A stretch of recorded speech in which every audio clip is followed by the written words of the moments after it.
Abusua memo akwaba adeba Nkuranhyensem adwumadi a wo hwe wo Adom TV so. Me a medi dwumadi ho chiame edin amegye so ane ne itakotego. Abrabo a yeboi no. Ye hia ahyansode ana nneoma a ebekora yensa no a yebebubra. De fe na emra. Efimra yesusua no ene wo hyehye emra ma yen. You know, some of the rules that were set for us were restrictive. Some were boring, and some were indeed outright annoying. Oya kwada enani eja be hye mra ma. De ese wo ye ne ne se wo ye. Baby ese wo kone baby a wonko. Nia ese wo de wonsaka, ene ese wo ni se wonsaka. Se mre we nyina na ye di so ne ye frɛ nkwada apa. Ne edum pempenso bi a wo wanyini. Ye ese wo nya bi be fe ne personal rules. Ana emra wankasa be hya ma ho na wadi so. Na ano na meka atwen konkron ena me hu mra bi a otwedi ampon ahya manda samba wose oni hafui contact ya nchen na kosua na akan je say ba bia be fa bia no emra wo ho. It means each one of us should have non-negotiable rules that should ultimately define us and define our trajectory through life. The say nyina hihye mra ma ye ho ye na be kire baby ayekọ de ese ye one nia eni se yo se me kasa hye mra ma ho a enye emra se be yeketewe, but rules that will set as an anchor so that it can always help you from going to the wrong side of life. Without an inner code of guidelines, you struggle to keep a laser focus on your goals.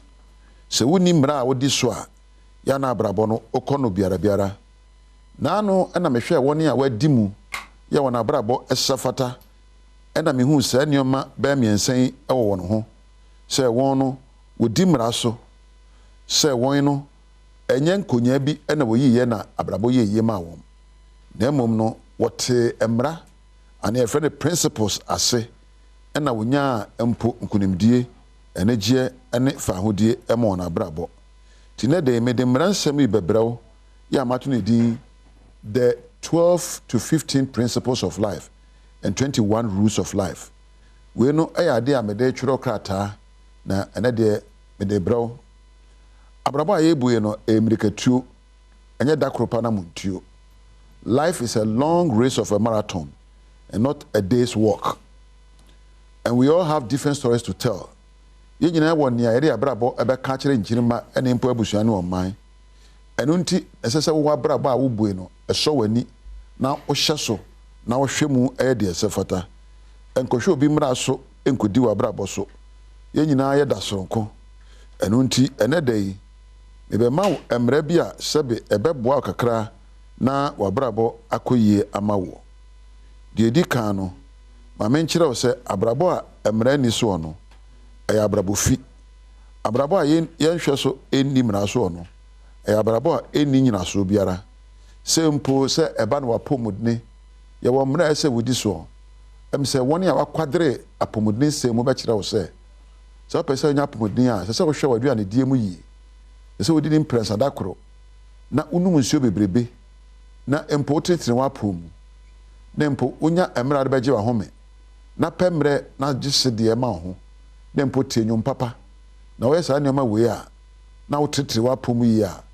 apomudne beto yi woni akwadre awade mu so ahyemra bi se awade nyina so agira ne ma miensa ye ba ko ye fa ni intimacy senkita hodi a enam kwan papa so ni obuo kwan so ene empathy mo papa so passion se ni ane buko yata fa woni beje ne ho ena commitment so betu hu asiwa amini pakro se ni ma we kura wonsa no a empo obrabo awade mu eyeyi eba na adwuma mu nso a ye wo mra ye di so ya ema adwuma etkoyie adeton won mra driving po de wo mra so for red light mu a ye bechew enti abrabo a yebu wo bia won mra na akasa wo benya wo mra ya obebu abrabo tinede bebe brew emra bi ana principles bi abehwe so dedi kan no me kire how to define your identity sese uhuru nipa ya woyo senti a wo be wiase de enti a wonam wiase wo ye hwan. Number 2, se uma wo free enra na woni da enen ya betimi aye nna so. Number 3, se wo jai se wo do hototo obi ho, do not compare yourself to others. Number 4, abrabo din diara, learn to remain calm and focus on what you can do today. Number 5, happiness is from you. When you jam free babiara if you wankasa. Number 6, banish anxiety. Say what you pay, obey hakaha, ye ne kwasan you, so I didn't touch any. Number 7, enjoy today and make fun for your life. Let us watch it. Sacrifice short-term delight. Just say, "Nimi baba wa abrabo mu ese wo ye ne nemre ya na wanya akatua na ya ahwemu ye na pania na katua e wo akire a ede mfaso de babra wo." Number 10, attitude and habit takes and roots all in at once. Your attitude a nyoma odwene wadwene proso. Say dia ohunu ho fa. Say dia ohunu obi fa. Na say dia ohunu ya sefa no. Ene suba na odi bubura no. Ene betwa ade nyina ato. Number 11, they also do back. Do not act the way you are feeling. Any what think kanchi enya nyoma abeye. Ya na wa carry what think kan he say. Atinka we kura mi. The American no nsunsun so abeye say. Those who do me number 12. Place your priorities ahead of everyone else. Nyoma esom bo ma wo abrabo mu. Nyoma edimu ma wo abrabo mu no. Ena ese udi akire abribiara. Number 13, that also do me ensa. Create rewarding ideas.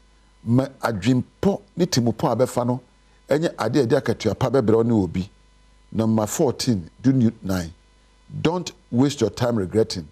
Hwe abrabo ayebue no. Enema boy wa enko yie. Sinto beba. Tere bia kwensire beba. Entra ho entwadwa asu entete enwinwi.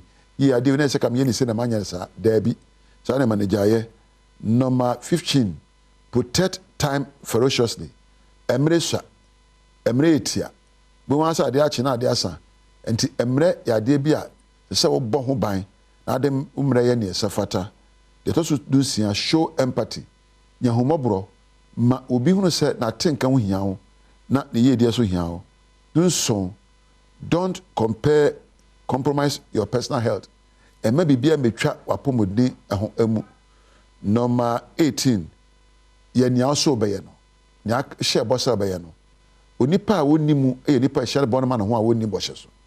Number 19, kai hunu sa brabo ayebo we nipa. Na ane ankrankra na beka bo mu ayadwuma. So collaborate and learn to work with others. 20, educate yourself. Suade, yes coupe ni suade. Pa di sua bi na sua. Number 21, do ba kono. Be passionate about something that you can leave your signature on the minds and hearts of people. Ma wo kondo bibi abetima ya obeja sebi wudni e wo ankrankra na abusua ne oman akoma ene oman abrabo so. We ni emra du dionu ba ko a bebre na wo hwe nyinara. Aha ena meja wo. Na efichina na pensemu ayi mu adanadi akirawo. Me da se watie mra asami.